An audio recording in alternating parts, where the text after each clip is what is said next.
तर दमा म्हणजे नेमकं काय? दमा म्हणजे खूप डेंजरस डिसीज आहे का? की दम्यामुळे खूप कॉम्प्लिकेशन्स वाढू शकतात का? किंवा दमा हा परमनंट पूर्णपणे बरा होऊ शकतो का? की त्यावर आपण कोणती ट्रीटमेंट घ्यायला पाहिजे? तर हॅलो फ्रेंड्स, मी डॉक्टर सारिका. तर आजचा आपला टॉपिक आहे दमा आणि त्यावरील होमिओपॅथिक ट्रीटमेंट. तर चला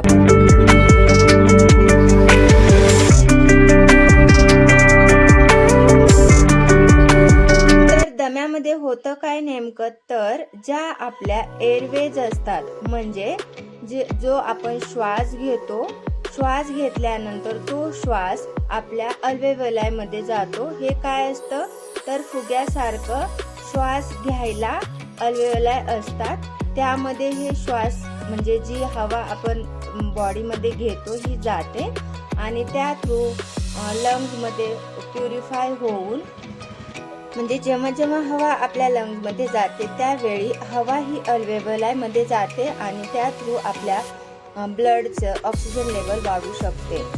तर ह्या अल्वेओलाय किंवा एअरवेचं नॅरोईंग होतं, म्हणजे त्याची जी साईज आहे ही तुम्ही इमेज पाहू शकता. तर साईज ही पूर्णपणे कमी होऊन जाते.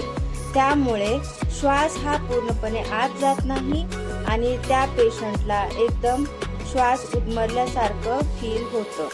तर दम्याचे वेगवेगळे प्रकार असू शकतात. तर फर्स्ट म्हटलं तर ॲलर्जिक अस्थमा असतो. ॲलर्जिक अस्थमा म्हणजे सीझन वाईज हा दमा होऊ शकतो, म्हणजे वातावरणामध्ये बदल झाला तर. दुसरा म्हटलं तर नॉन ॲलर्जिक अस्थमा. तर यामध्ये होतं काय, इन्फेक्शन झालेलं असतं पेशंटला.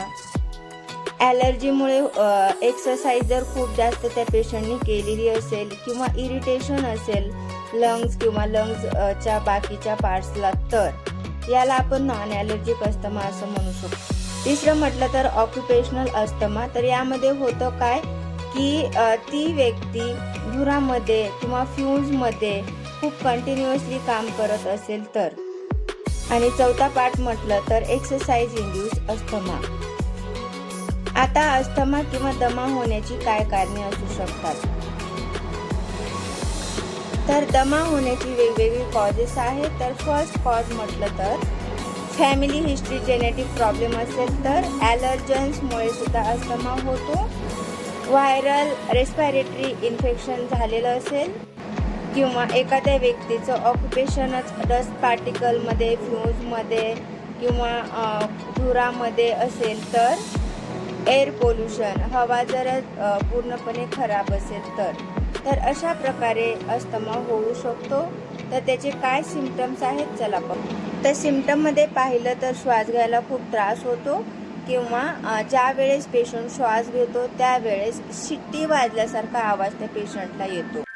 कंटिन्युअसली कफ असतो, कंटिन्यू खोकला असतो, रात्रीच्या वेळी जास्त असतो किंवा मॉर्निंग सकाळी उठल्या उठल्या खूप सारा खोकला असतो पेशंट. श्वास घ्यायला खूप त्रास होतो, दम घुटल्यासारखा पेशंटला वाटतं, छातीमध्ये टाईटनेस झाल्यासारखं वाटतं आणि झोप येत नाही. झोपलं पेशंट की खोकला चालू होतो.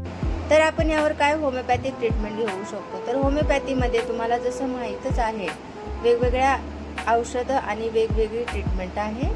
वेगवेगळ्या पेशंटचं वेगवेगळं मेडिसिन येतं.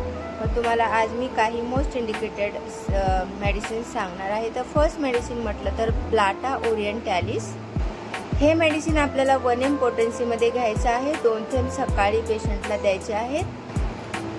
ब्लाटा ओरिएंटॅलिस जे आहे ते स्पेसिफिकली अस्थमासाठीच आहे.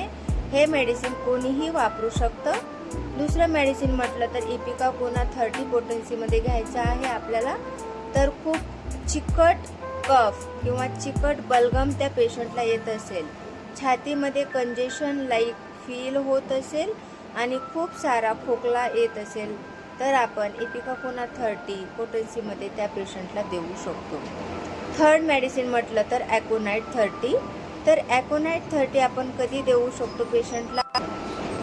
तर हिवाळ्यामध्ये जर पेशंटला खूप सारी सर्दी होत असेल आणि खोकला जर वाढत असेल थंडीमुळे आणि म्हणजे अग्रेवेशन स्टेज जर अस्थमाची होत असेल, छातीमध्ये टाईटनेस होत असेल, तर आपण ॲकोनाईट 30 पोटेन्सीमध्ये पेशंटला देऊ शकतो. म्हणजे ॲटमॉस्फेरिक चेंजेसमुळं जर अस्थमा अग्रेवेट होत असेल तर.